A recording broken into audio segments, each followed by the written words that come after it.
चलिए डियर, आज तो हमें नया सब्जेक्ट स्टार्ट करना है, मटेरियल साइंस। तो देखो, अगर देखें आप तो साइकिल पूरा कंप्लीट हो चुका है, यानी बैच पूरा कंप्लीट हो चुका है आज हमारा, जो नया बैच स्टार्ट हुआ था पहले, क्योंकि मटेरियल साइंस से स्टार्ट हुआ था और मटेरियल साइंस पे ही पूरा दी एंड हो गया, राइट। अब ये प्योरली न्यू बैच बचा है, समझा ना। या फिर जिन कैंडिडेट का बीच में छूट गया, वो नहीं आ पाए महीना 2 महीना, तो उनका बचा है।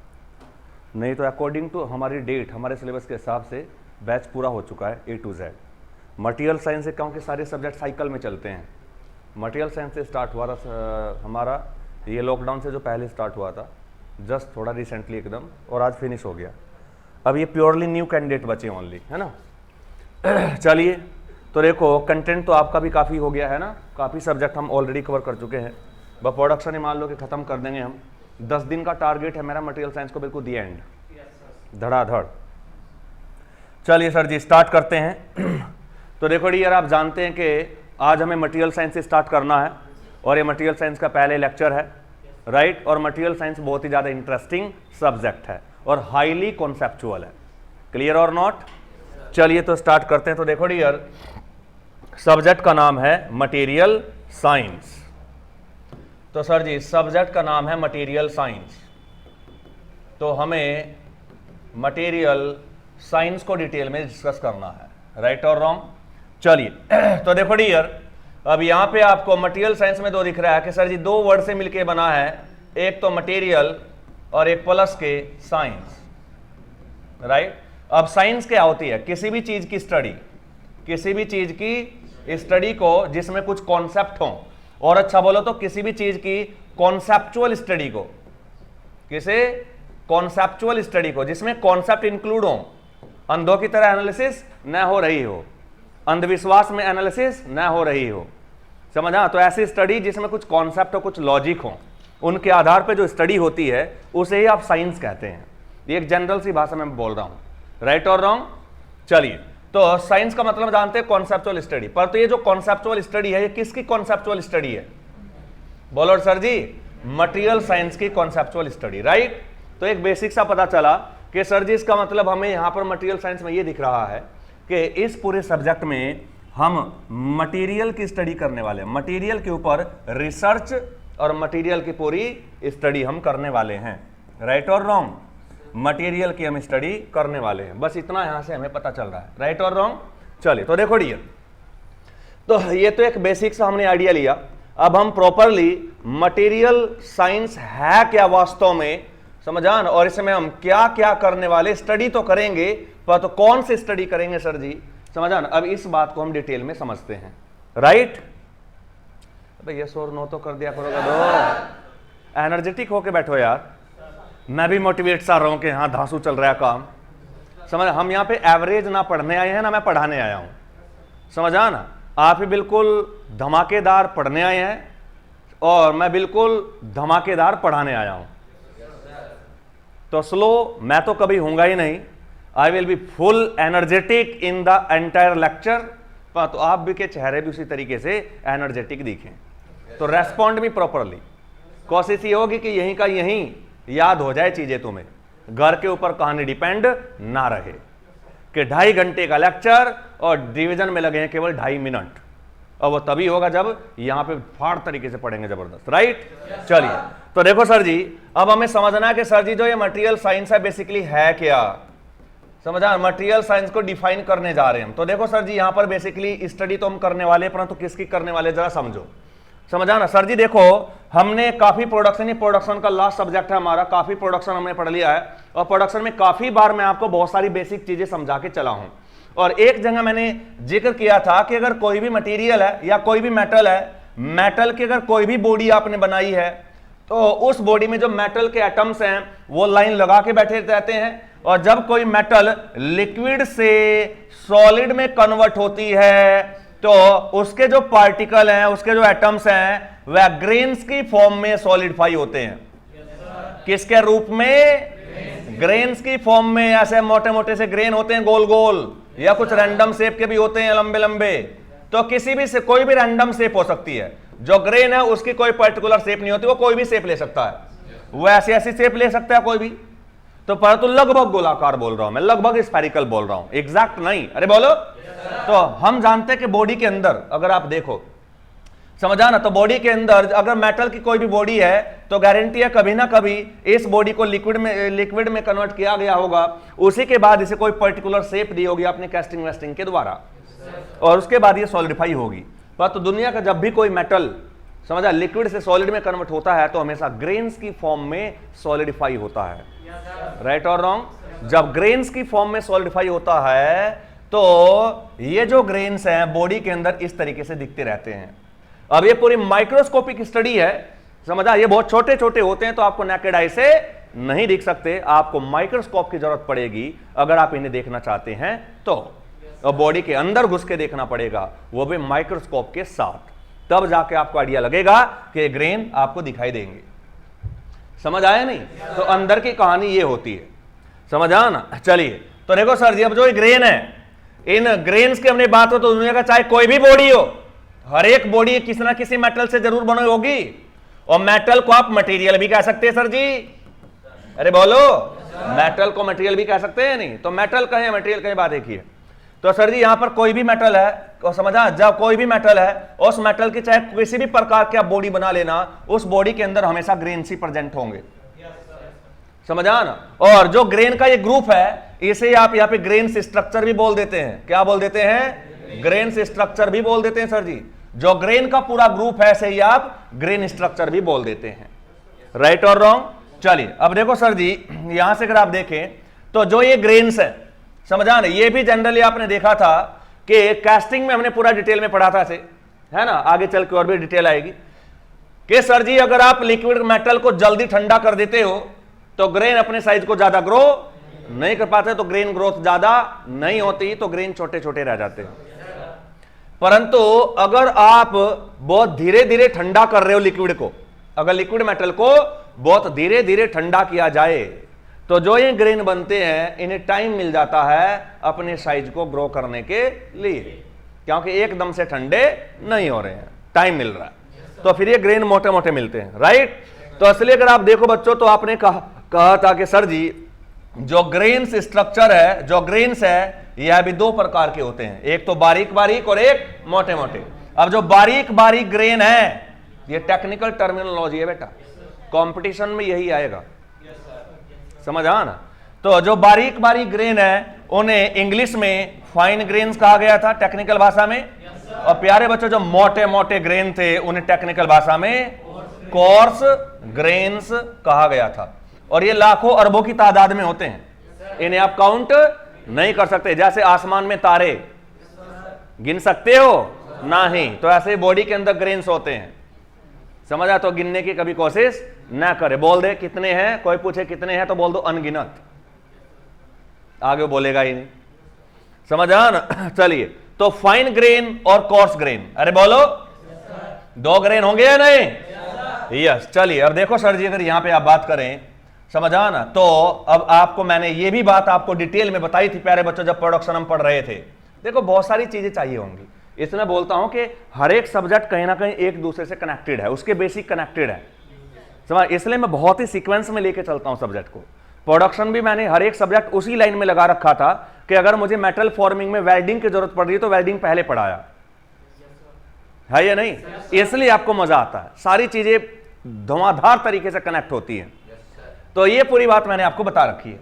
अब मैंने कहा था सर जी अगर फाइन ग्रेन स्ट्रक्चर है तो इसकी स्ट्रेंथ, फाइन ग्रेन स्ट्रक्चर की स्ट्रेंथ ज्यादा होती है कम होती है? क्या होती है? और कोर्स ग्रेन की स्ट्रेंथ, कोर्स ग्रेन स्ट्रक्चर की स्ट्रेंथ क्या होती है?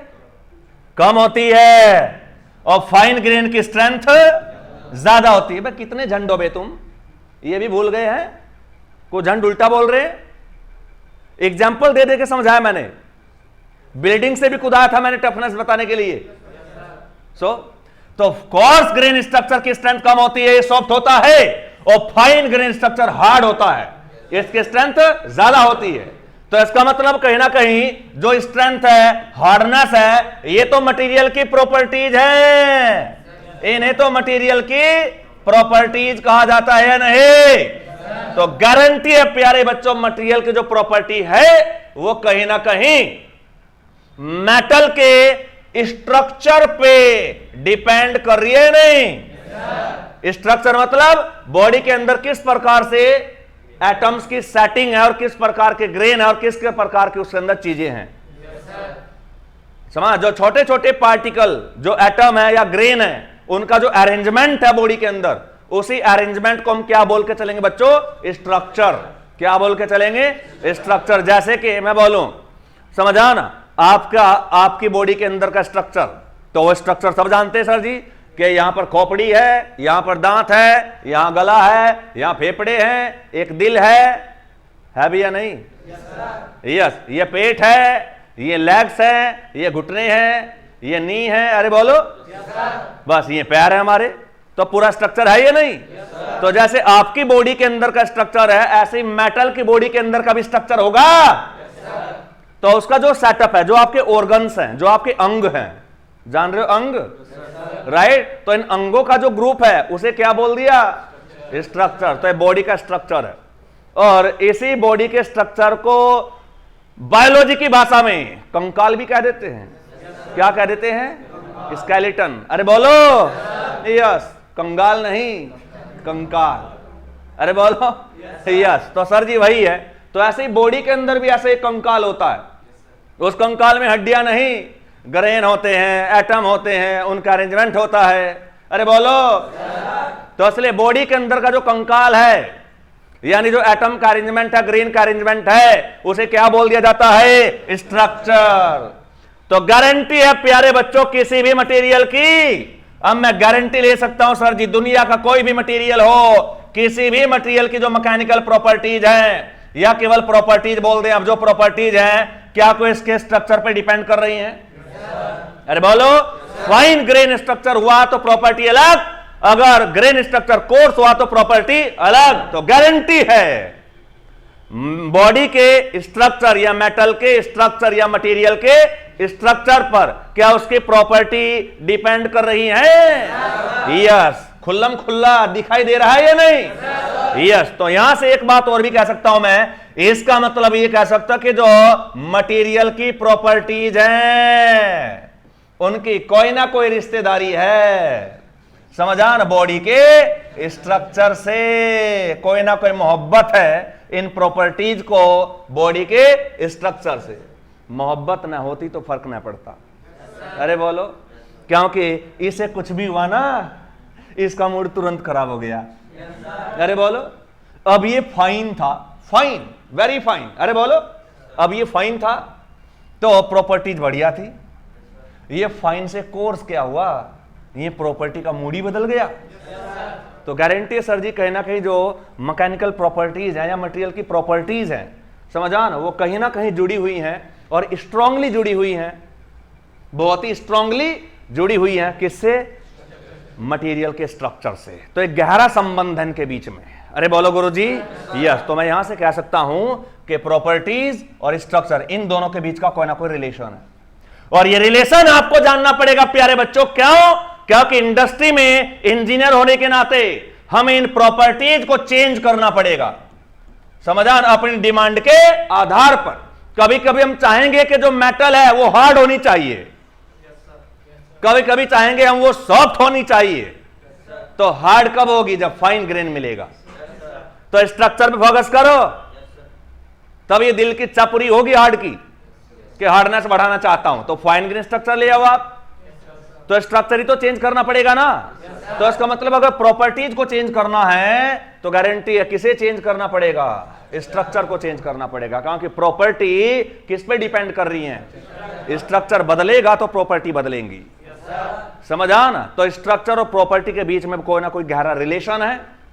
और समझा ना? और इसी रिलेशन को स्टडी करना डिटेल में जरूरी है। क्यों?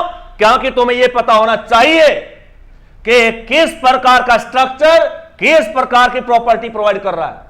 अगर आपको ये बातें पता होंगी तो जब कोई कस्टमर डिमांड करेगा या जब आपसे डिमांड की जाएगी कि भैया मुझे स्ट्रक्चर हार्ड चाहिए, तो तुम देख लो कि भैया हार्ड, समझा ना, हार्डनेस, हाई हार्डनेस वाली जो प्रॉपर्टी है वो किस प्रकार का स्ट्रक्चर देगा।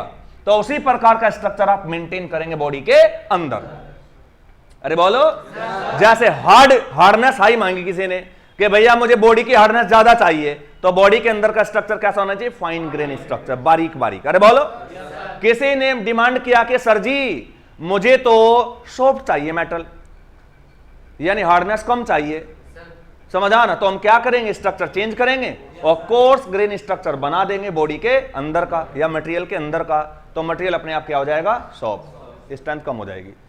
अरे बोलो, तो हमारी डिमांड होती है, समझान, इंडस्ट्री में कहीं पे हम चाहते हैं कि कंपोनेंट समझान हार्ड हो और कहीं हम चाहते हैं सॉफ्ट हो, समझा ना। तो इस पूरी डिमांड को इंडस्ट्री की हम तभी पूरा कर पाएंगे जब इन प्रॉपर्टी को हम कंट्रोल कर पाएं, और इनको तभी कंट्रोल कर पाओगे जब आपको स्ट्रक्चर की नॉलेज होगी, समझा। तो स्ट्रक्चर और प्रॉपर्टी दोनों का कोई ना कोई तालमेल है, दोनों के बीच में कोई ना कोई रिलेशन है। अगर प्रॉपर्टी चेंज करना चाहते तो स्ट्रक्चर चेंज करना पड़ेगा।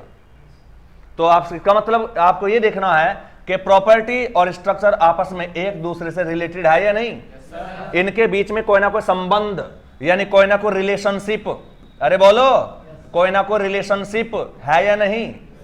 यस। तो प्यारे बच्चों, मटेरियल की प्रॉपर्टीज और उसके स्ट्रक्चर के बीच जो रिलेशनशिप है, इसी रिलेशनशिप की स्टडी को मटेरियल की साइंस कहा जाता है। अरे बोलो, इसे क्या कहा जाता है? मटेरियल साइंस कहा जाता है, समझा ना। तो what is the material science? The study of the properties and structure, the study of the relationship, the study of the relationship between the structure and properties of a material is called material science, right. या फिर ऐसे बोल दो कि in the material science we study the relationship between the structure and properties of the material. यही काम करना है। और क्यों करना है? क्योंकि प्यारे बच्चों, ये पूरा तालमेल अगर तुम्हें समझ आ गया तो कोई भी प्रॉपर्टी, मन चाही प्रॉपर्टी आप मेंटेन कर ले जाओगे, क्योंकि स्ट्रक्चर भी 1000 प्रकार से 10 प्रकार से आप स्ट्रक्चर बदल सकते हो। तो कई प्रकार के स्ट्रक्चर हो सकते हैं। तो आपको यहां पे पूरा डिटेल में देखना पड़ेगा कि अगर मान लो हर एक स्ट्रक्चर को नाम देके चलेंगे कि स्ट्रक्चर ए, ये बी टाइप का स्ट्रक्चर है, ये सी प्रकार का है, ये डी प्रकार है, ये ई प्रकार, मान लो 5 स्ट्रक्चर है, तो इन पांचों के पांचों गहन अध्ययन आप करेंगे और डीप स्टडी करने के बाद देखेंगे कि अगर स्ट्रक्चर ए मिला तो इसकी मैकेनिकल प्रॉपर्टीज क्या क्या होती हैं, अगर बी प्रकार का मिला तो इसकी मैकेनिकल प्रॉपर्टी क्या क्या होंगी, सी मिला तो इसकी प्रॉपर्टीज क्या क्या होंगी, डी मिला तो इसकी प्रॉपर्टीज क्या क्या होंगी, ई स्ट्रक्चर है इसकी प्रॉपर्टीज क्या क्या है। ये सब स्टडी कर लिया आपने। स्टडी करने के बाद फिर एक कस्टमर आया, उसने कहा भैया मुझे समझा ना हाई हार्डनेस चाहिए और लो डक्टिलिटी चाहिए। तो इनमें से देख लो, बढ़ रखा तुमने, तो इनमें से देख लो A B C D E 5 structure है, इन पांचों में से कौन सा स्ट्रक्चर है जो हाई हार्डनेस और लो डक्टिलिटी देगा। तो उसी स्ट्रक्चर को बॉडी के अंदर आप मेंटेन कर देना। तो जो कस्टमर की डिमांड है या इंजीनियर की डिमांड थी हाई हार्डनेस लो डक्टिलिटी, वो मिल जाएगी, राइट और रॉन्ग। और ऑब्वियसली यही जानना आपको जरूरी है, समझ आया ना, क्योंकि अलग अलग जगह पे आप अलग अलग डिमांड करते हैं, है ना। जैसे मेटल फॉर्मिंग की बात करूं, जब वायर ड्रॉइंग ऑपरेशन होता है तो आप हाई डक्टिलिटी की डिमांड करते हो, अरे बोलो। और जब कोई आपको मान लो मेटल की कोई प्लेट ऐसी बनानी है जिस प्लेट के ऊपर कोई चीज स्लाइड करेगी, तो वहां पे उस प्लेट को आप हार्ड चाहते हो, क्योंकि उस प्लेट के ऊपर जब कुछ चीज दूसरी चीज स्लाइड करेगी तो उसके घिसने के चांस ज्यादा होंगे, तो हार्ड होगा तो कम घिसेगा। तो वहां पे तुम समझ हाई डक्टिलिटी नहीं हाई हार्डनेस चाह रहे हो, अरे बोलो गुरुजी। ये आप जानते हैं अगर डक्टिलिटी अगर हाई होती है तो टफनेस भी हाई होती है। तो कहीं पर जहां झटके वाला लोड लगेगा वहां पर हम हाई टफनेस चाहते हैं। तो कौन सा वो स्ट्रक्चर जो आपको हाई टफनेस दे देगा, अरे बोलो, समझ आ रही है नहीं? अभी बहुत बेटा है बेटा, ये तो फाइन ग्रेन कोर्स ग्रेन तो मात्र एक समझाना झलक है, समझाना। देखना प्रॉपर्टी स्ट्रक्चर कितनी वैरायटी के होते हैं, आप उन्हें पढ़ते पढ़ते हम थक जाएंगे, समझा। तो बहुत स्ट्रक्चर का मतलब फाइन ग्रेन कोर्स ग्रेन नहीं है, तो 2 मात्र आपको बताए गए हैं अब तक, केवल झलक दिखलाई है या नहीं? पिक्चर अब आएगी पूरी। स्ट्रक्चर बहुत वैरायटी से आप कंट्रोल कर सकते हो, डिफरेंट वैरायटी के स्ट्रक्चर हैं और हर एक स्ट्रक्चर की अपनी एक खासियत है, अब बहुत अंदर घुस के हम बात करने वाले हैं स्ट्रक्चर। इस स्ट्रक्चर में केवल यही दो चीज नहीं आएंगी, फाइन ग्रेन, कोर्स ग्रेन। ये तो जस्ट एक बेसिक लिया है मैंने, क्योंकि इसे आप जानते हो तो इसके सारे मैंने डेफिनेशन लिखी है। बताइए सर जी, मटेरियल साइंस में क्या करने वाले हैं, क्या सब लोगों को अंदाजा लगा? और वास्तव में अगर मैकेनिकल प्रॉपर्टीज या मटेरियल की प्रॉपर्टीज को अगर कंट्रोल करना है तो स्ट्रक्चर की स्टडी बहुत ही महत्वपूर्ण है, बहुत ही इंपॉर्टेंट है, क्योंकि स्ट्रक्चर चेंज करने से मैकेनिकल प्रॉपर्टी कंट्रोल में आएंगी। तो उसी सुटेबल तरीके से हम स्ट्रक्चर को चेंज करेंगे, जिस सुटेबल तरीके चेंज करने के बाद मैकेनिकल प्रॉपर्टी वो मिले जो हम चाहते हैं। परंतु पहले देखना पड़ेगा कि किस प्रकार का स्ट्रक्चर किस प्रकार की मैकेनिकल प्रॉपर्टी प्रोवाइड करता है। और हमारे पास बहुत सारे स्ट्रक्चर अवेलेबल हैं, दो तो हमें ऑलरेडी भी जानते हैं, फाइन ग्रेन, कोर्स ग्रेन, परंतु इसके अलावा भी बहुत सारी कहानी है स्ट्रक्चर में। अरे बोलो यस, ये है तुम्हारी बॉडी के अंदर का स्ट्रक्चर है। समझा ना प्यारे बच्चों, जानते हो, समझा, एक अकेला डॉक्टर इस पूरे स्ट्रक्चर को समझ नहीं सकता। कोई आई स्पेशलिस्ट है तो वह आई स्पेशलिस्ट है, 4 साल में उसे आंख भी ढंग से स्टडी नहीं कर पाता हो। अरे बोलो यस, कोई सांस का डॉक्टर है, समझा ना, रेस्पिरेटरी सिस्टम का डॉक्टर है, तो सर जी वो रेस्पिरेटरी का ही है, इसे ढंग से नहीं समझ पाता 4-5 साल में भी करके। बताओ 5-5 साल एक एक अंग पे फोकस करने के बाद भी, समझा, वो एक्सपर्टाइज हासिल नहीं कर पा रहा है। अरे बोलो, तो पूरे शरीर की तो औकात कहां है एक बंदे को स्टडी करने की? इस पूरे शरीर में बहुत कुछ है, समझा ना। तो बस कुछ ऐसी ही कहानी है सर जी कि बॉडी के अंदर केवल ये 2 अंग नहीं है जो आपने पढ़े, फाइन ग्रेन, कोर्स ग्रेन, इसके अलावा भी बहुत कुछ है, समझा, जिन पे, समझा, स्ट्रेंथ डिपेंड करेगी या मैकेनिकल प्रॉपर्टी डिपेंड करेंगी। तो अब हमें यहां पे कंप्लीट स्टडी करनी है, राइट और रॉन्ग? यस। तो चलिए सर जी, तो देखो मटेरियल साइंस को हमने डिफाइन किया कि सर जी पहले से देखो हम जानते हैं कि एक तो फाइन ग्रेन स्ट्रक्चर होता है, राइट और रॉन्ग? कि सर जी एक तो समझा ना, कोई भी बॉडी है, समझा, मान लो कोई भी अगर बॉडी है तो वो बॉडी प्यारे बच्चों किसी ना किसी मटेरियल से मिलके बनी है या नहीं? किसी ना किसी मटेरियल से मिलके बनी है, और वो मटेरियल जानते हो कि कभी ना कभी लिक्विड से सॉलिड में कन्वर्ट हुआ होगा कैस्टिंग के दौरान, मान लो। अरे बोलो, जब कन्वर्ट हुआ होगा तो गारंटी है सॉलिडिफिकेशन के दौरान 2 प्रकार के स्ट्रक्चर मिल सकते हैं। अरे बोलो, एक तो फाइन ग्रेन्स, एक तो फाइन ग्रेन्स मिलेगा सर जी, एक तो फाइन ग्रेन्स स्ट्रक्चर मिलेगा, फाइन ग्रेन्स मिल सकते हैं आपको, क्योंकि ग्रेन्स की फॉर्म में ही सॉलिडिफाई होती है मेटल, और ग्रेन छोटे भी हो सकते हैं तो फाइन ग्रेन बोल दिया जाएगा। ग्रेन मोटे मोटे मिले हैं तो क्या उन्हें कोर्स ग्रेन्स बोल दिया जाएगा। बोलो बच्चों यस। अब इसका मतलब जो मेटल की बॉडी है, समझा ना, जो ये बॉडी है, इस बॉडी के अंदर जो ग्रेन्स है वो 2 प्रकार के हो सकते हैं, और ग्रेन बहुत सारे होंगे, 1, 2 या 4 नहीं, बहुत सारे होंगे। अरे बोलो, अब ये जितने भी ग्रेन्स इसके अंदर हैं, समझा, इन ग्रेन का जो ग्रुप है और बॉडी के अंदर जो भी कुछ है, जितने भी अंग हैं, है या नहीं, उन सबको टेक्निकल भाषा में क्या बोल दिया हमने? स्ट्रक्चर। तो ये बॉडी का स्ट्रक्चर है। तो फाइन ग्रेन हो या कोर्स ग्रेन हो, सब स्ट्रक्चर के अंदर ही आ गए हैं, और स्ट्रक्चर फाइन ग्रेन भी हो सकता है और कोर्स ग्रेन भी हो सकता है। बोलो बच्चों यस। तो आप जानते हैं प्यारे बच्चों, अगर ऐसी बात है तो मैं गारंटी दे सकता हूं कि तुमने कहा था कि सर जी अगर फाइन ग्रेन्स है, स्ट्रक्चर अगर फाइन ग्रेन्स है तो फाइन ग्रेन्स समझाना कि हार्डनेस और स्ट्रेंथ हाई होती है बच्चों। अरे बोलो, जो हार्डनेस एंड स्ट्रेंथ है वह हाई होती है, वो हाई मिलेगी या नहीं? यस, ये खासियत है। और कोर्स ग्रेन्स स्ट्रक्चर अगर आपको मिला, तो कोर्स ग्रेन्स स्ट्रक्चर अगर आपको मिला तो प्यारे बच्चों ये सॉफ्ट एंड, समझा, सॉफ्ट एंड, समझा, यानी इसकी जो हार्डनेस है वो कम होगी और स्ट्रेंथ भी कम होगी। इसकी बात करें तो हार्डनेस एंड स्ट्रेंथ इसकी तुलना में क्या होगी? लो। अब लो का मतलब ही नहीं खत्म है, ये अंबानी है तो ये टाटा साहब है, तो लो का मतलब ये नहीं तो खत्म है। ये लो होने के बाद भी इतनी हाई स्ट्रेंथ है इसकी, समझा ना, कि आप इसे आराम से यूज कर सकते हो इंडस्ट्री में। समझ आए नहीं? ये तुलना कर रहा हूं मैं, समझ आया ना? कभी आप खत्म ही मान लो। यस, तो ये कंपैरिजन चल रही है सर जी। बताइए यहां तक की पूरी कहानी क्लियर है? यस, तो इस पूरी स्टडी में आपको ये समझ आ रहा है कि जो बॉडी का स्ट्रक्चर है, जो बॉडी का स्ट्रक्चर है, समझा ना, स्ट्रक्चर और जो प्रॉपर्टीज हैं, समझा ना, बॉडी का जो स्ट्रक्चर है और जो उसकी प्रॉपर्टी है, ये कहीं ना कहीं आपस में एक दूसरे से स्ट्रांगली रिलेटेड है, स्ट्रांगली रिलेटेड है, संबंधित हैं। अरे बोलो, तो ये दोनों, दीज बोथ, तो मैं यहां पे लिख सकता हूं कि दीज बोथ, ये दोनों के दोनों, these both are related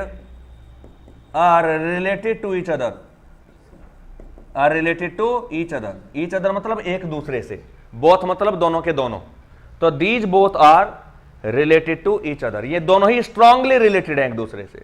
right और रॉन्ग? चलिए, तो सर जी अब ये बेसिक जो फंडामेंटल हमने समझा है, इसी के आधार पे अब हम मटेरियल साइंस की डेफिनेशन देंगे।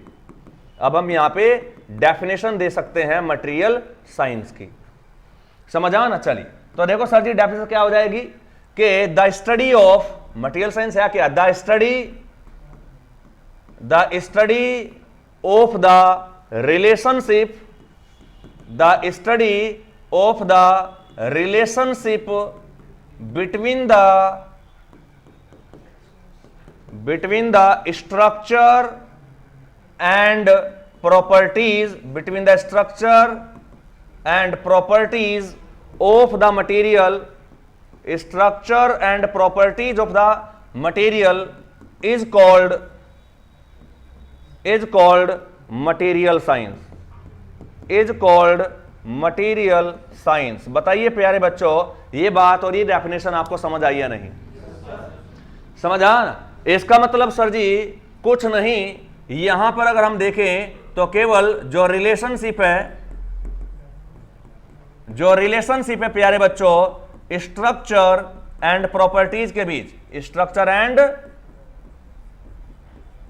प्रॉपर्टीज ऑफ मटेरियल, स्ट्रक्चर और प्रॉपर्टीज के बीच में जो रिलेशनशिप है, यानी संबंध है, उसी की स्टडी मटेरियल साइंस है। इसी रिलेशनशिप की जो स्टडी है वही एमएस मतलब मटेरियल साइंस है। बताया सर जी, इन शॉर्ट ये आपको बात समझ आई या नहीं? और आपको यह भी समझ आया होगा कि वास्तव में यही स्टडी सबसे ज्यादा इंपॉर्टेंट है, क्योंकि हम मैकेनिकल प्रॉपर्टीज को डिफरेंट तरीके से कंट्रोल करना चाहते हैं, पूरा कंट्रोल स्थापित करना चाहते हैं उनके ऊपर।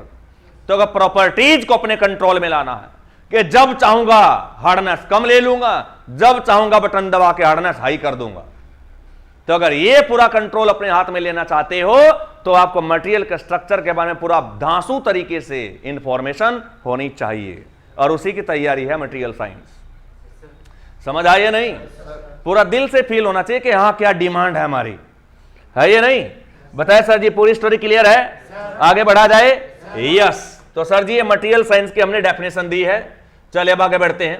तो देखो बच्चों, इसके बाद नेक्स्ट हेडिंग है हमारा, तो मटेरियल साइंस को हमने डिफाइन कर लिया। अब नेक्स्ट हेडिंग है हमारा, तो सर जी इसका मतलब ये बताओ, आप मटेरियल साइंस में करने क्या वाले हो? आप मटेरियल साइंस में करने क्या वाले हो? मटेरियल एमएस लिखूंगा, मटेरियल साइंस को क्या लिखूंगा? एमएस। एमएस मतलब मटेरियल साइंस। मटेरियल साइंस में क्या करने वाले हो? अरे बोलो सर जी कुछ नहीं, स्ट्रक्चर एंड प्रॉपर्टीज की स्टडी करने वाले हैं, उनका जो संबंध है वो देखने वाले हैं, स्ट्रक्चर एंड प्रॉपर्टीज की स्टडी करने वाले हैं। अरे बोलो, पता बताओ दुनिया में सबसे पहले क्या आएगा? स्ट्रक्चर है प्रॉपर्टीज। इनमें पहले नंबर पे किसे रखना चाहोगे, प्रॉपर्टीज को स्ट्रक्चर को? भाई पहले तो स्ट्रक्चर आएगा, और प्रॉपर्टीज स्ट्रक्चर की होती है, प्रॉपर्टीज का स्ट्रक्चर नहीं होता। अरे बोलो, बच्चा बाप का होता है, बाप बच्चे का नहीं होता। मतलब सामने कैसा? वैसे तो होते हैं कि बच्चे का ही बाप है वो, पर तो एक होने वाला प्रोसेस अगर आप देखें। अरे बोलो, तो अगर को तुमसे हाँ भाई किसका है यही पूछते हैं ना, तो किसका मतलब क्या? तुम्हारा बाप कौन है? तुम्हारी पहचान ही तुम्हारे बाप से। तो इसलिए यहां पर बाप कौन है? स्ट्रक्चर है प्रॉपर्टीज। बाप है यहां पे स्ट्रक्चर, और बच्चा कौन है? प्रॉपर्टी। जैसा जैसा स्ट्रक्चर चलेगा बच्चा तो उसी तरीके से चलेगा।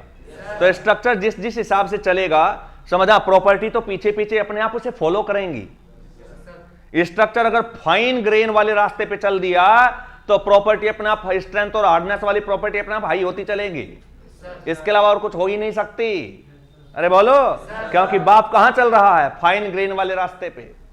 अरे बोलो, तो वही कहानी है। इसका मतलब सर जी, अब सबसे पहले अगर आपको स्ट्रक्चर और प्रॉपर्टीज दोनों की स्टडी करनी है, दोनों के रिलेशन की स्टडी करनी है, तो गारंटी सबसे पहले आपको डिटेल में जानना पड़ेगा स्ट्रक्चर को। तो डिटेल में किसे जानना पड़ेगा? स्ट्रक्चर को।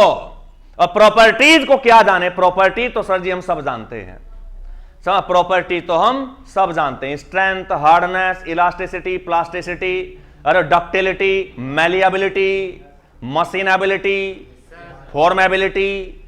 अरे बोलो गुरुजी, ये सब जानते सर जी हम, क्योंकि हमने पहले सॉम में भी मैकेनिकल प्रॉपर्टी पढ़ी थी। अरे है या नहीं? तो असली प्रॉपर्टीज के ऊपर हमें इतना ज्यादा काम करने की जरूरत कतई नहीं है, क्योंकि जब मैं डक्टिलिटी का नाम लूंगा तो सब जानते हैं, मैलिएबिलिटी का नाम लूंगा तब सब जानते हैं, स्ट्रेंथ का नाम लूंगा सब जानते हैं ताकत होती है। अरे बोलो, तो सर जी यहां पर मेनली हमें स्टडी क्या करनी चाहिए? स्ट्रक्चर की, है ना? तो सर जी नेक्स्ट हेडिंग होगा हमारा स्ट्रक्चर। नेक्स्ट हेडिंग क्या होगा? स्ट्रक्चर। अब देखो प्यारे बच्चों, स्ट्रक्चर क्या होता है समझ, आपको बताया था, the group of grains and particles and material is called structure. समझा ना? चलिए, तो देखो सर जी स्ट्रक्चर क्या होता है, तो हमने देख लिया कि सर जी एक ग्रुप है, मटेरियल का एक कॉम्बिनेशन है, ग्रेन्स का एक ग्रुप है। अरे बोलो, जैसे आप स्ट्रक्चर बोल सकते हैं, राइट? चलिए, परंतु देखो प्यारे बच्चों, यहां पर मटेरियल साइंस में अगर बात करें तो स्ट्रक्चर तो हमने जान लिया सर जी क्या होता है, समझा ना? अब जो ये स्ट्रक्चर होता है प्यारे बच्चों, ये तो आपने जान लिया, परंतु अब तक इसके टाइप नहीं जाने आपने, समझा ना? तो देखो, अब मटेरियल साइंस में है क्या कि जो स्ट्रक्चर है वो 3 टाइप का होता है। जो स्ट्रक्चर वह है 3 टाइप्स का होता है, समझा ना? तो स्ट्रक्चर जो है सर जी इसे डिटेल में स्टडी करेंगे और सबसे पहले देखेंगे इसके हम टाइप। तो प्यारे बच्चों, जो स्ट्रक्चर है वह यहां पर 3 प्रकार का होता है, राइट?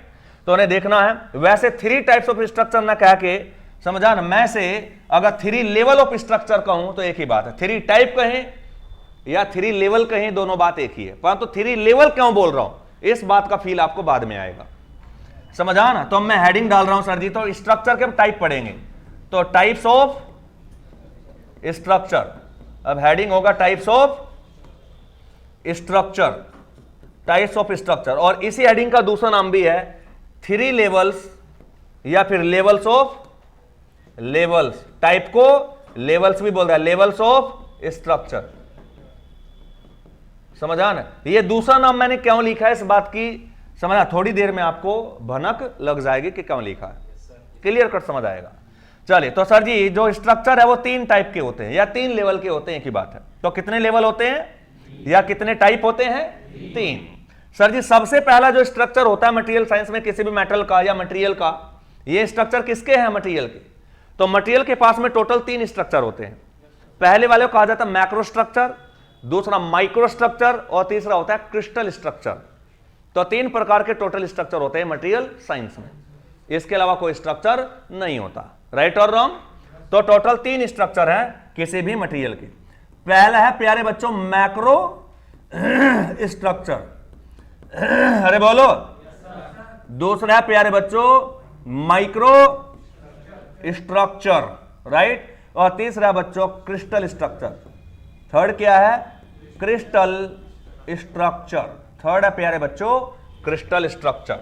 बताइए बात समझ आई? तो टोटल 3 प्रकार के स्ट्रक्चर हैं, समझान। और सर जी यहीं से क्वेश्चन बनने स्टार्ट हो जाते हैं, मेन मटेरियल साइंस से स्टार्ट हो चुकी है। तो टोटल 3 प्रकार के स्ट्रक्चर हैं, इन्हीं 3 प्रकार के स्ट्रक्चर को बहुत धांसू तरीके से डिटेल में हमें समझना है, राइट और रॉन्ग? चलिए, तो सर जी सबसे पहले हम पढ़ेंगे, समझा, सबसे पहले हम पढ़ेंगे मैक्रो स्ट्रक्चर के बारे में। सबसे पहले हम पढ़ेंगे बच्चों मैक्रो स्ट्रक्चर के बारे में। देखते हैं सर जी जो मैक्रो स्ट्रक्चर है वो क्या होता है। सब मैक्रो या माइक्रो, समझा ना? एक तो है मैक्रो और एक है माइक्रो। तो एक चीज ध्यान रखना, ये यूनिवर्सल रूल बता रहा हूं मैं तुम्हें। 2 वर्ड आते हैं, एक तो आता है माइक्रो और एक होता है मैक्रो। अरे बोलो, देखो मैक्रो का मतलब तो होता है बड़ा बड़ा, और माइक्रो का मतलब होता है छुटका छुटका। अरे बोलो, या छुटकी छुटकी, है ये नहीं? समझ आ ना? यानी छोटा छोटा, और मैक्रो मतलब बड़ा बड़ा। अरे बोलो, माइक्रो मतलब छोटा छोटा, मैक्रो मतलब बड़ा बड़ा। अरे बोलो, यस। तो देखो कभी आपने सुना भी होगा माइक्रोस्कोपिक स्टडी। जैसे बात अगर एटम की करें, एटम, तो एटम क्या होता है? बहुत छोटा होता है, वो माइक्रोस्कोप से ही आपको दिखेगा। जानते हो माइक्रोस्कोप? तो यहां पे क्या है? माइक्रोस्कोप, ऐसे ही तो जुड़ के बना हुआ है वो। तो माइक्रोस्कोप में पहले कह रहा है माइक्रो, क्योंकि माइक्रो में छोटा छोटा। अरे छोटी छोटी चीजों को देखने के लिए ही ये स्कोप होता है, जिसे माइक्रोस्कोप बोलते हैं। तो माइक्रो का मतलब क्या होता है? छोटी छोटी चीज, बहुत बारीक चीज जो खुली आंखों से न दिखे, जो केवल आंखों पे जब माइक्रोस्कोप चढ़ा लो तभी दिखे। तो माइक्रोस्कोप से देखेंगे तो दिखेगी। अरे बोलो, दूरबीन जैसा होता है यार माइक्रोस्कोप, ये मान लो आप। दूरबीन है एक प्रकार की स्पेशल, बढ़िया वाले। अरे बोलो, तो दूरबीन से देखोगे, उसे क्या बोल दिया हमने? माइक्रोस्कोप। बस आप ऐसा ही समझ के चले। अरे बोलो, चलिए। तो देखो सर जी, अब मैक्रो स्ट्रक्चर क्या होता है इसे समझो, समझा ना? पहले मैं डेफिनेशन दे रहा हूं कि मैक्रो स्ट्रक्चर क्या है। समझा ना? तो देखो प्यारे बच्चों, ये क्या होता है? मैक्रो स्ट्रक्चर जो होता है वो एक्सटर्नल फीचर्स को बोलते हैं। यानी किसी भी बॉडी के पास, अगर कोई भी बॉडी तुम्हारे पास रखी है, तो ऑब्वियस बात है वो बॉडी किसी मटेरियल से बनी होगी। तो बॉडी को मैं मटेरियल भी कह सकता हूं। ये समझा? मैं कभी बॉडी बोलूंगा या मटेरियल बोलूंगा तो दोनों का मतलब एक है। मैंने कहा कोई मटेरियल मेरे पास है, तो मटेरियल मतलब कोई बॉडी मटेरियल की कोई बॉडी बनी होगी यार। अरे बोलो, क्या दुनिया में ऐसी कोई बॉडी है जिसमें मटेरियल ना हो? या दुनिया के हर एक बॉडी मटेरियल से मिलकर बनी है? तो मैं बॉडी बोलूं या मटेरियल बोलूं, बात एक ही है। तो मान लो मेरे पास कोई बॉडी है, समझा ना? तो प्यारे बच्चों, उस बॉडी के पास जो भी कुछ ऐसी चीजें हों जिन्हें आप खुली आंखों से देख के बता दे कि यहां क्या क्या है, दूर से खड़ा होके आप ये बता दे इसके पास क्या क्या, उसके बारे में कुछ खुलासा कर दें, जो चीज आप उसकी देख पाए, जो चीज उसकी आप देख पाए, वही क्या है? मैक्रो स्ट्रक्चर है। तो किसी भी बॉडी के पास, किसी भी मटेरियल के पास वो सभी चीजें जिन्हें आप देख पा रहे हैं, अरे बोलो, मैक्रो स्ट्रक्चर कहा जाता है।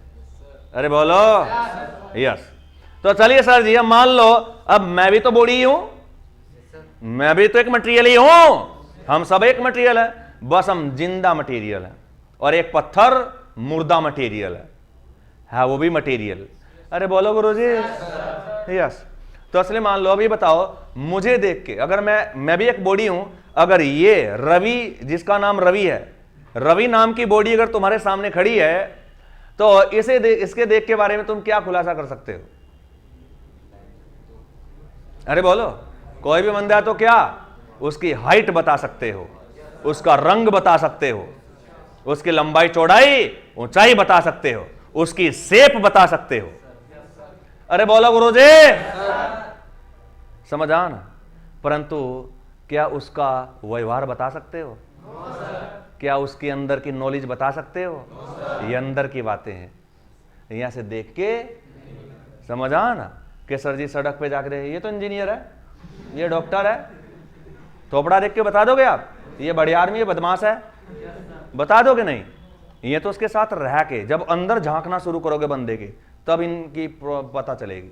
तो इसका मतलब समझ आ ना? तो किसी भी बॉडी का जो एक्सटर्नल फीचर है, फीचर मतलब विशेषताएं, अरे बोलो गुरुजी, फीचर कहें या कैरेक्टरिस्टिक्स कहें, एक ही बात है। अरे बोलो, यस। एक तो नाम होता है कैरेक्टरिस्टिक्स, कैरेक्टरिस्टिक्स समझा नहीं, या फिर फीचर्स,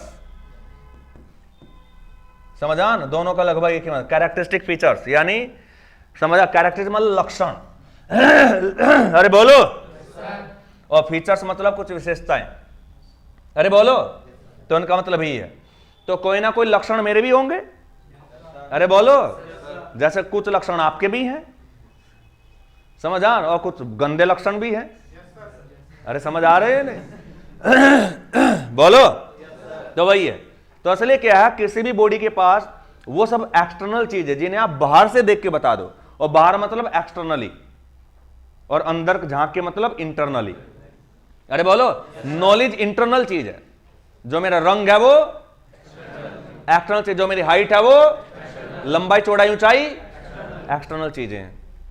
अरे बोलो, जो शेप है स्फेरिकल है या गोलाकार है, अरे बोलो, या त्रिभुजाकार है, अरे बोलो, या रेक्टेंगल है, स्क्वायर है, कोई रैंडम कर्व है, कर्व शेप है, अरे बोलो, ये शेप भी तो देख के बता सकते हो, अरे बोलो, यस। तो असली क्या है, बॉडी के पास में वो चीजें जिन्हें आप खुली आंखों से ये दूर से देख के बता दो, समझा ना, वो सभी चीजें मैक्रो स्ट्रक्चर में आती हैं। उन सभी चीजों को मैक्रो स्ट्रक्चर कहा जाता है या नहीं?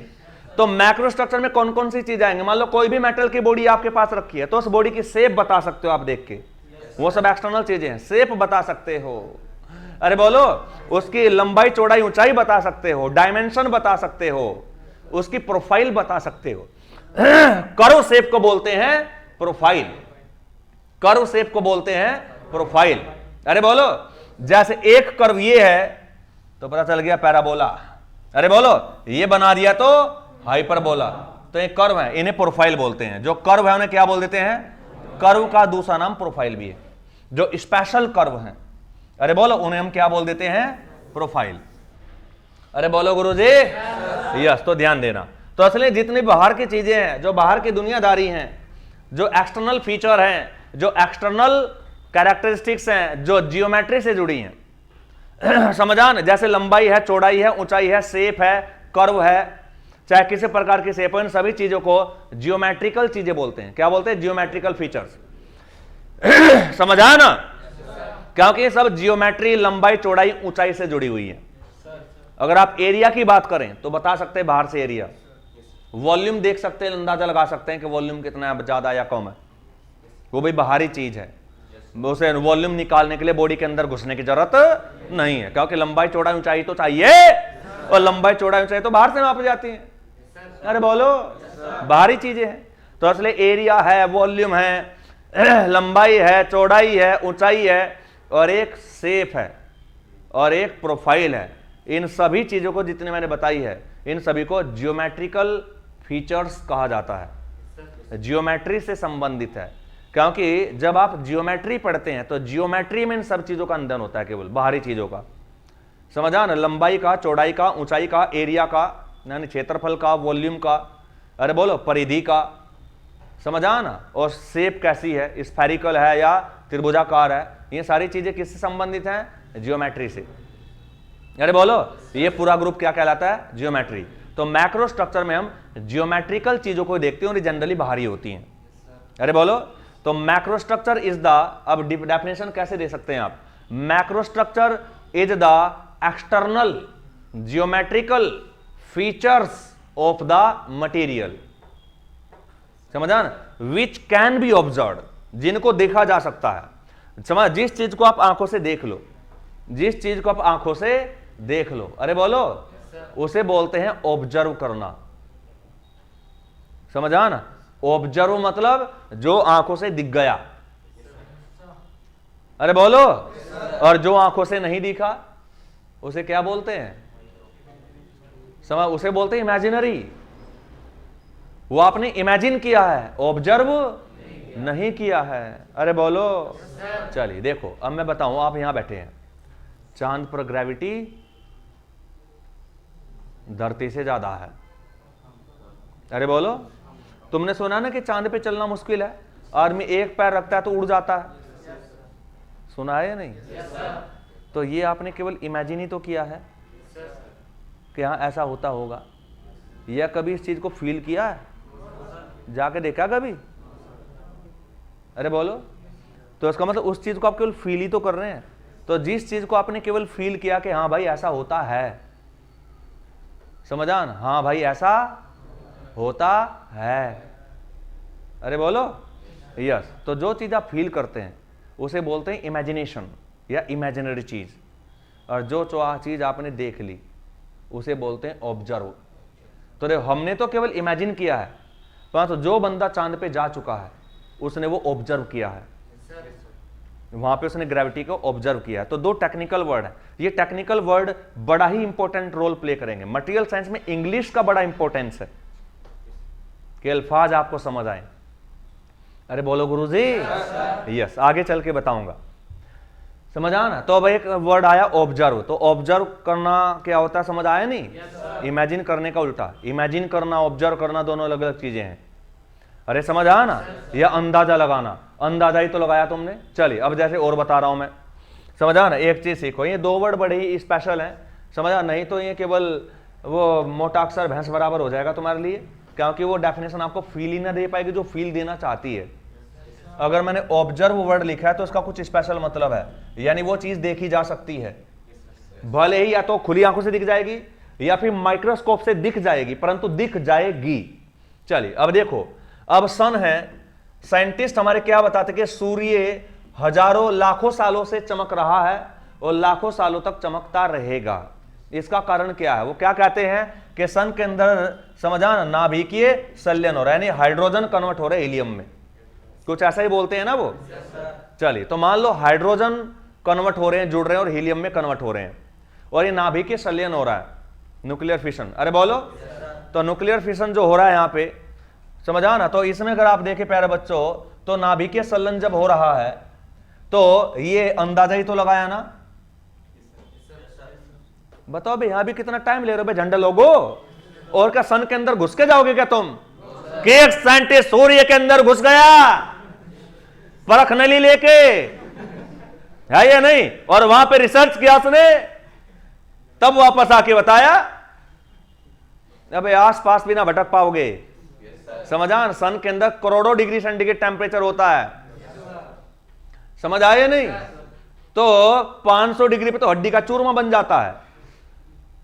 अब 1 करोड़ डिग्री सेंटीग्रेड टेम्परेचर पे रह पाएगा आदमी? पत्थर वत्थर भी यूं पिघल जाएंगे। अरे बोलो, सब कुछ खत्म हो जाएगा। इसलिए क्या है, ये चीज केवल हमने इमेजिन की है, इसे हमने ऑब्जर्व दुनिया में किसी ने भी नहीं किया। अरे बोलो। यस, इसलिए क्या है, बस एक अंदाजे के आधार पे एक इमेजिनेशन की है। अरे बोलो। और कुछ साइंटिस्ट ने कुछ गणित की हेल्प से और केमिस्ट्री का तड़का लगा के इस चीज को फाइंड आउट किया है। अरे बोलो। तो ध्यान रखना, जो चीज इमेजिनेशन के आधार पे या केवल गणित के आधार पे या फिर मैथमेटिक्स के आधार पे फाइंड आउट की जाती है, उसे डिटरमाइन करना बोलते हैं। क्या बोलते हैं? डिटरमाइन करना बोलते हैं। समझा ना? इसका मतलब आंख बंद करके वो चीज देखी जा सकती है और उसे फील किया जा सकता है, इमेजिन किया जा सकता है, पर तो आंख खोल के कुछ भी दिखेगी नहीं। समझा ना? तो जो खुलासा तुमने गणित के आधार पे किया उसे बोलते हैं डिटरमाइन करना, और जो खुलासा तुमने चीज को सामने देख के किया, वो दिख रही है तुम्हें, उसे बोलते हैं ऑब्जर्व करना। अरे बोलो। तो इसलिए बहुत सारी चीजें ऐसे भी हम पढ़ने वाले हैं जो केवल गणित ने बताया कि ऐसा होता है, रियलिटी में आज तक उसे कोई देख ही नहीं पाया कि ऐसा हो भी रहा है या नहीं, पर गणित पे विश्वास इतना है, समझा ना, कि कोई इस पे उंगली उठाने की कोशिश नहीं करता कि गणित ने बताया है तो सही ही होगा। अरे बोलो। गणित का इशारा है तो सही ही होगा, तो उसे बोलते हैं डिटरमाइन करना। अरे बोलो। और जो चीज तुमने फाइंड आउट भी कर ली और आंखों से देखी भी जा सकती है, उसे बोलते हैं ऑब्जर्व करना। अरे बोलो।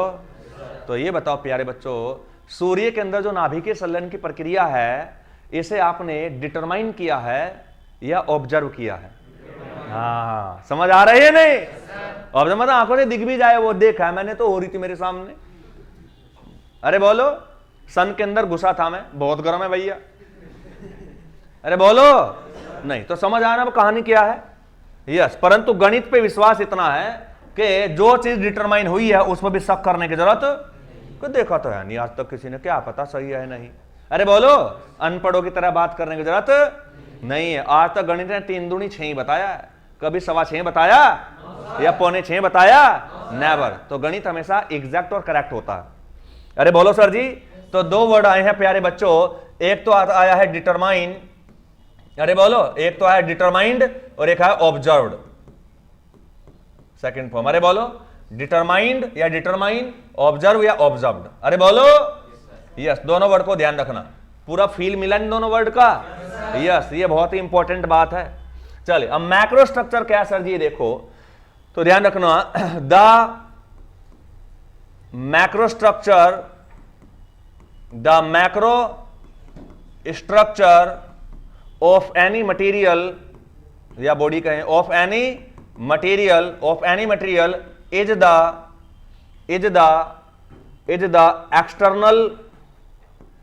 एक्सटर्नल जियोमेट्रिकल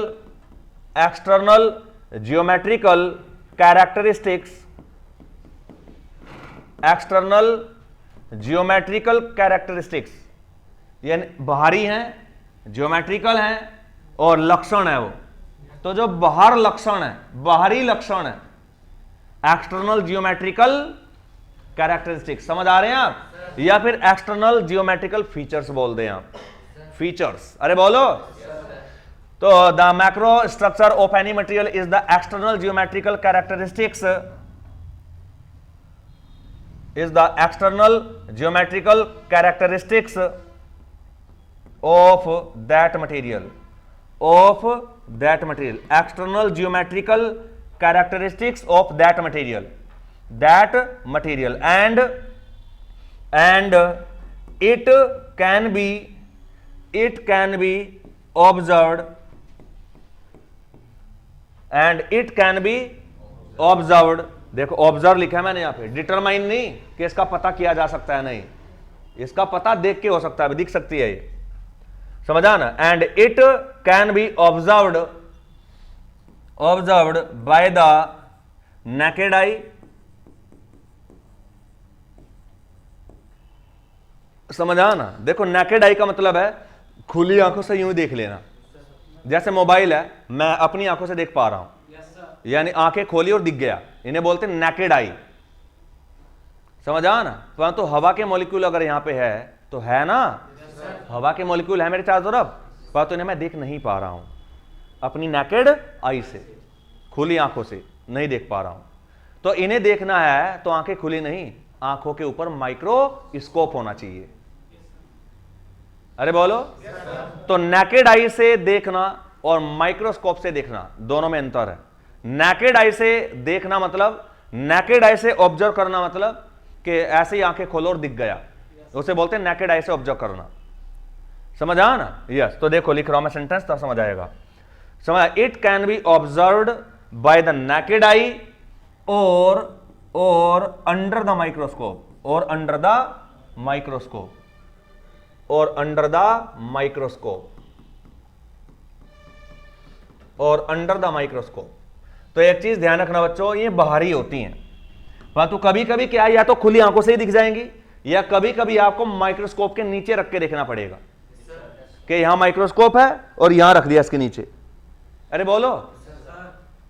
तो या तो बाय द नेकेड आई दिख जाएंगे तुम्हें, नेकेड आई के द्वारा, और या फिर अंडर द माइक्रोस्कोप दिखेंगे, या माइक्रोस्कोप के अंदर रख के भी दिख सकता है, उसके नीचे रख के देखना पड़ सकता है मैक्रो स्ट्रक्चर को। तो ये भ्रम निकाल देना कि माइक्रो स्ट्रक्चर से जो चीज दिख रही है वो केवल माइक्रो स्ट्रक्चर है, नहीं मैक्रो स्ट्रक्चर। पर तो यहां पे एक शर्त है। शर्त क्या है कि जब कोई भी माइक्रोस्कोप आप लाते हैं तो देखो अलग अलग कैपेसिटी के होते हैं, जो माइक्रोस्कोप है वो अलग अलग कैपेसिटी के होते हैं। वास्तव में माइक्रोस्कोप करता क्या है, किसी भी चीज को जूम करके दिखाता है हमारे सामने। अरे बोलो, मान लो 1 mm की चीज है, समझा ना, तो उसे 100 mm का जूम करके दिखाएगा। चींटी भी तुम्हें हाथी नजर आएगी, जो कीड़ी है वो भी तुम्हें हाथी नजर आएगी, यानी उसे क्या दिखा रहा है, जूम करके दिखा रहा है। तो माइक्रोस्कोप का, समझा ना, माइक्रोस्कोप का काम क्या होता है, ये काम क्या करता है, किसी भी चीज को जूम करके दिखाता है। मान लो कोई चीज इतनी बड़ी है, जब जूम करेगा तो देखो, जब आप मोबाइल में या लैपटॉप पे किस चीज को जूम करते होंगे तो वहां लिखा रहता है 2 टाइम्स, 3 टाइम्स, अरे बोलो 4 टाइम्स। इसका मतलब 2 टाइम्स मतलब इसे ऐसे 2 टाइम्स 3 टाइम्स, ये गुणा है, 3 गुना 2 गुना, अरे बोलो यस। तो 3 टाइम्स मतलब जितना है इसका साइज 3 बड़ा गुना करके दिखाएगा। 3 टाइम्स मतलब कितना जूम करेगा, 3 गुना जूम कर देगा। अगर मैं कहूं 4 टाइम्स मतलब 4 गुना जूम करके दिखाएगा वो। अगर मैं कहूं 100 गुना तो इस गुणा को यहां पे x बोल दिया जाता है। क्या बोल दिया जाता है, x। अगर मैंने कहा 100x तो इसका मतलब है किसी भी चीज को 100 गुना जूम करके दिखाएगा वो। अगर वो 1 mm का है तो 100 mm का दिखाएगा उसे, 1 मीटर है तो 100 मीटर का दिखाएगा उसे। अरे समझ आ रहे हैं नहीं, समझ आ ना। तो इसलिए जितना जूम करने की कैपेसिटी होती है इसे ही बोलते हैं मैग्निफिकेशन। इसे क्या बोलते हैं, मैग्निफिकेशन, समझ आ ना। और एक वर्ड होता है मैग्नीफाई। मैग्नीफाई का मतलब होता है जूम करना, यानी बड़ा करना। मैग्नीफाई का मतलब होता है बड़ा करना, अरे बोलो। और मैग्नीफाई से बना है मैग्निफिकेशन। तो जितना जैसे 100, 100 टाइम्स, 2 टाइम्स, 3 टाइम्स, इन सभी रीडिंग को क्या बोलते हैं, मैग्निफिकेशन। तो मैग्निफिकेशन कुछ भी हो सकता है। किसी मान लो अगर किसी माइक्रोस्कोप का जो मैग्निफिकेशन है वो 100x है, इसका मतलब वो 100 गुना जूम करेगा, अरे बोलो। अगर मान लो 1000x है तो यानी 1000 गुना जूम कर सकता है वो। और 1000 गुना जूम करना मतलब और ज्यादा बारीक चीज को देख सकता है वो, और ज्यादा बारीक चीज को देख पाएगा। तो मैग्निफिकेशन जितना हाई होता जाएगा माइक्रोस्कोप की कॉस्ट भी उतनी ही बढ़ती जाएगी और उतनी ही बारीक से बारीक चीज को देखने में काबिल बनता जाएगा। तो मैग्निफिकेशन और समझ आ ना, और माइक्रोस्कोप के बारे में थोड़ी जानकारी दी है, राइट। चलिए तो देखो अगर मैंने कहा 100x तो इसका मतलब 100 गुना बढ़ा के दिख जाएगा, होगा ना। मैंने कहा 200x यानी 200 गुना जूम करके देखेगा, अरे बोलो। या 200 गुना जूम कर सकता है कौन, माइक्रोस्कोप, है या नहीं। चलिए तो सर जी वही है। तो देखो यहां पर क्या लिखा कि macrostructure external geometrical characteristic feature हैं, समझ आ ना, मटेरियल के, और जो नेकेड आई से भी ऑब्जर्व किए जा सकते हैं या माइक्रोस्कोप के अंदर रख के भी दिख सकते हैं। माइक्रोस्कोप के अंदर भी इन्हें देखा जा सकता है। पर तो एक यहां पे शर्त है कि जब माइक्रोस्कोप के नीचे रख के देखो तो जो मैग्निफिकेशन है वो 100 टाइम से कम होना चाहिए। 100 टाइम से कम, 100 गुने से कम होना चाहिए। यार अगर 100 गुने से ज्यादा जूम करके कोई चीज दिख रही है तो इसका मतलब फिर तो वो बहुत ही ज्यादा बारीक है। अब बहुत ज्यादा बारीक को मैक्रो कहना सही नहीं यार, फिर वो माइक्रो में जानी चाहिए। तो माना कि तुम्हें जूम करने की इजाजत दे दी है मैक्रोस्ट्रक्चर के केस में, पर तो इतना ज्यादा जूम करने की इजाजत नहीं दी। तो कितना जूम कर सकते हो, लेस देन 100x, समझ आ ना। तो वही लिखने वाली एक शर्त है यहां पे, ठीक है ना। तो सर जी हमने लिखा है कि it can be observed by the naked eye और under the microscope at the, समझ आ ना, at microscope at the magnification, at the magnification, at the magnification less than, at the magnification less than 100x। ये है sir ji microstructure, macrostructure की definition. बताइए प्यारे बच्चों समझ आया नहीं। इसमें यह बताया जा रहा है कि जो मैक्रोस्ट्रक्चर है वो किसी भी मटेरियल का जो मैक्रोस्ट्रक्चर, क्योंकि मटेरियल के ही हैं तीनों स्ट्रक्चर ही हैं, तो किसी भी मटेरियल का जो मैक्रोस्ट्रक्चर है वह उसकी एक्सटर्नल जियोमेट्रिकल कैरेक्टरिस्टिक्स होता है। उसकी जो बाहरी जियोमेट्रिकल फीचर्स हैं, जो लक्षण है, वो होता है ये कैरेक्टरिस्टिक, मतलब लक्षण। और लंबाई, चौड़ाई, ऊंचाई, शेप, वॉल्यूम, एरिया, ये सब लक्षण ही बोल दिए हमने, अरे बोलो यस। तो the macrostructure of any material is the external geometrical characteristics of that material, समझ आना। तो ये होता है। उसके बाद इसे नेकेड आई से भी देखा जा सकता है, या कभी कभार चीज अगर छोटी है, उसकी शेप नहीं दिख पा रही है, तो हो सकता है कि वो अंडर द माइक्रोस्कोप भी देखना पड़े। परंतु अगर देखना पड़ गया और वो दूर से ही माइक्रोस्कोप से देख लिया, परंतु गारंटी ये है, कंडीशन ये है कि मैग्निफिकेशन 100 टाइम से कम होना चाहिए। 10 गुना करके दिख गया, 90 गुना करके भी दिख गया, तो अभी वो मैक्रो स्ट्रक्चर है। पर तो शर्त यह है कि बॉडी के अंदर ना घुसो देखने के लिए, वो चीज होनी चाहिए बाहरी ही, वो चीज होनी चाहिए बाहरी ही, अरे बोलो एक्सटर्नल, यानी जियोमेट्री में से कोई होनी चाहिए, लंबाई चौड़ाई ऊंचाई या शेप। अरे बोलो सर जी, ये अच्छा से मान लो हवा का एक मॉलिक्यूल है या नहीं, मान लो हवा का एक मॉलिक्यूल है, माइक्रोस्कोप तुमने चढ़ाया और मैग्निफिकेशन किया 90x और उसकी शेप तुम्हें कुछ नजर आई, मान लो ऐसी शेप तुम्हें नजर आएगी उसके मॉलिक्यूल की, तो इससे क्या कहेंगे हम? मैक्रो स्ट्रक्चर ही कहेंगे इसकी शेप को, क्योंकि 100x मैग्निफिकेशन से कम पे दिख गया, जो शेप है वो बाहरी भी एक्सटर्नल चीज है वो, तो दोनों कंडीशन फॉलो हो रही है।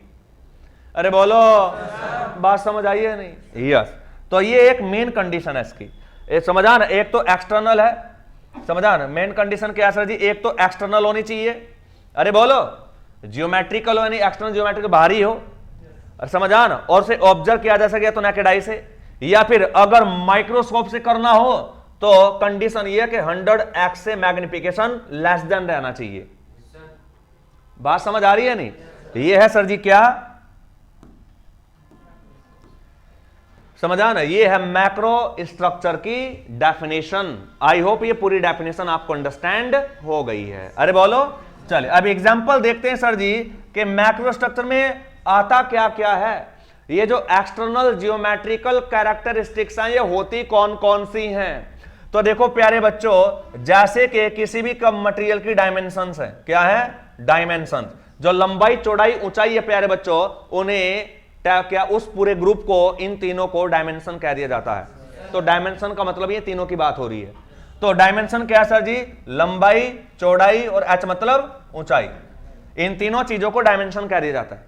तो असली अलग अलग बोलने की जरूरत नहीं, सीधा डायमेंशन बोल दो।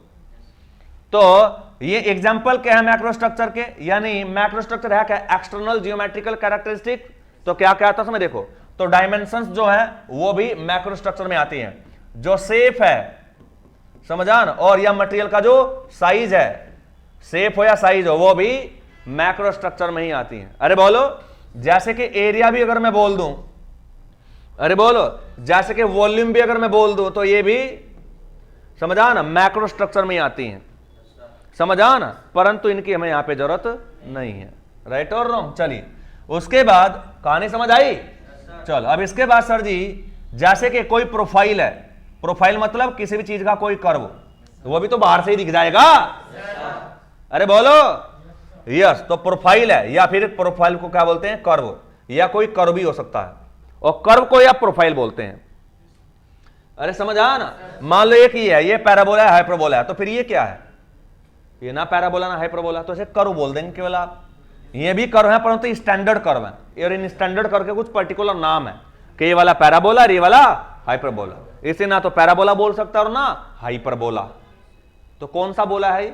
कुछ नहीं, बस ये कर्व है, समझा? ये कुछ नहीं बोलता। अरे बोलो, तो कोई रैंडम कर्व भी हो सकता है। रैंडम कर्व मतलब जो स्टैंडर्ड नहीं है।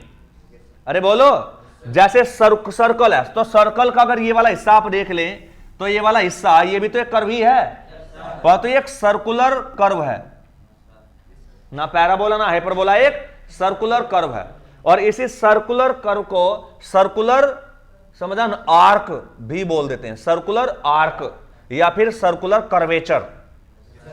तो ये सब कर्व के नाम है, स्टैंडर्ड कर्व है। अरे बोलो, तो कोई प्रोफाइल हो सकती है, कर्व हो सकता है, ये सब चीजें आती हैं किसमें? मैक्रो स्ट्रक्चर में। अरे बोलो, उसके लंबाई, चौड़ाई, ऊंचाई, shape, size, area, volume, profile, curve, उसका थोपड़ा जो बाहर से सब दिख रहा है, ये सब एक्सटर्नल चीजें हैं जो बाहर से दिख जाएंगी।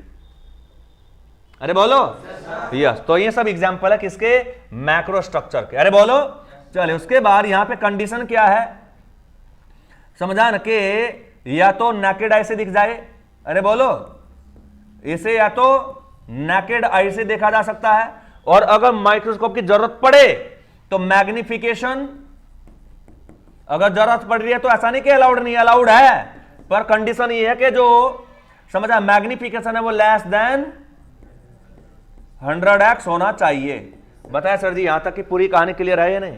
तो ये मैक्रो स्ट्रक्चर की कहानी थी और मैंने आपको बता दी। राइट, चल अब यहां से कभी कभी एक क्वेश्चन पूछ लेता है बहुत ज्यादा, समझा ना? क्वेश्चन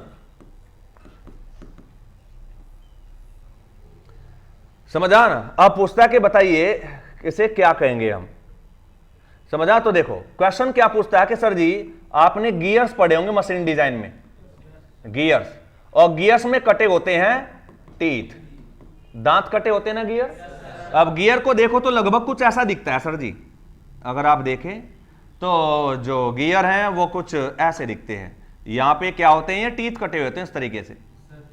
बताया सर जी, कुछ ऐसा ही देखा होगा ना आपने, लगभग कुछ ऐसा होता है। समझ पा रहे हैं आप चीजों को? और भी बना दो टीथ, आपकी मर्जी है, आप और भी बना सकते हैं डियर। अरे समझ आ ना, बस एक एग्जांपल लेना यार हमें, तो और कुछ नहीं। तो यहां पे अगर आप देखो तो असम ये बताओ, जब टीथ होते हैं तो ऐसे तो टीथ होते हैं ना, या कभी तुमने ऐसा देखा कि सर जी भी टीथ ऐसे बिल्कुल यूं, इस वाले हिस्से में हमेशा कर्व होता है या फ्लैट होता है? अरे बोलो, कर्व होता है। राइट और रॉन्ग?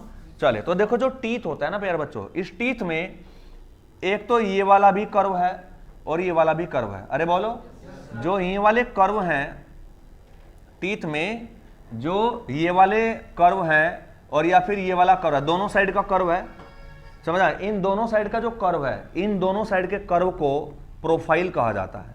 क्या कहा जाता है? प्रोफाइल। ये टीथ की प्रोफाइल कहा जाता है। टीथ के दोनों साइड जो कर्व है उसे क्या कहा जाता है? इस कर्व को ही कहा जाता है प्रोफाइल। अब इसका मतलब, प्रोफाइल का मतलब है तो कर्व ही है। यस। और प्यारे बच्चों, जो ये कर्व है, मैं कर्व कहूं या प्रोफाइल कहूं, ये कर्व जनरली दो प्रकार का बना जाता है। समझ? एक तो होता है साइक्लोइडल, जैसे हाइपरबोला और पैराबोला, ये भी तो कर्व ही के नाम है। तो ऐसे ही ये जो कर्व होता है, ना तो हाइपरबोला होता है और ना पैराबोला होता है, ये भी स्टैंडर्ड ही है परंतु कुछ और है। समझा? और ये क्या होता है देखो, ये समझा ना, जो प्रोफाइल यहां पे बनाई जाती है मशीन डिजाइन में, इस बात को हम बहुत ही डिटेल में पढ़ेंगे, अभी तो जस्ट आइडिया दे रहा हूं मैं आपको।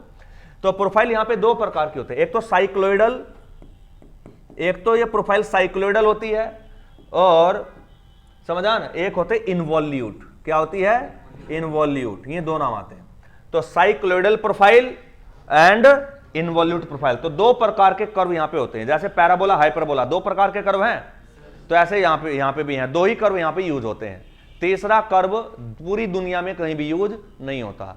समझा? गियर, चाहे आप यूएसए में चले, चाइना में चले जाएं, समझा ना, गियर की जो ये कर्व है, ये कर्व को प्रोफाइल बोलते हैं। प्रोफाइल दो ही वैरायटी की होती हैं, तो साइक्लोइडल और या फिर इनवॉल्यूट। और रियलिटी में बात करें, समझा ना, तो हिंदुस्तान ने हर जगह ज्यादातर 99% इनवॉल्यूट प्रोफाइल ही आप यूज करते हैं। अब इसका कारण क्या है वो आपको मशीन डिजाइन में समझा बहुत ही डिटेल में पता चलेगा। क्लियर है? तो ये कर्व कितने प्रकार के होते हैं, साइक्लोइडल या इनवॉल्यूट। तो जो साइक्लोइडल प्रोफाइल है या इनवॉल्यूट प्रोफाइल है, वो है तो कर्व ही, और कोई भी कर्व हो वो एक्सटर्नल चीज ही है। आंखों से, खुली आंखों से वैसे ही दिख जाएगा। गियर थोड़ा इतना छोटा होगा मच्छर जैसा जो दिखे बिना, ये हवा के मॉलिक्यूल जितना छोटा गियर थोड़ा ही बना जाता है। अरे बोलो, तो खुली आंखों से दिख जाएगा, तो एक्सटर्नल चीज भी है, ऑब्जर्व भी कर सकते हो आप। तो कहां आएगा? मैक्रो स्ट्रक्चर में आएगा या नहीं? अरे बोलो।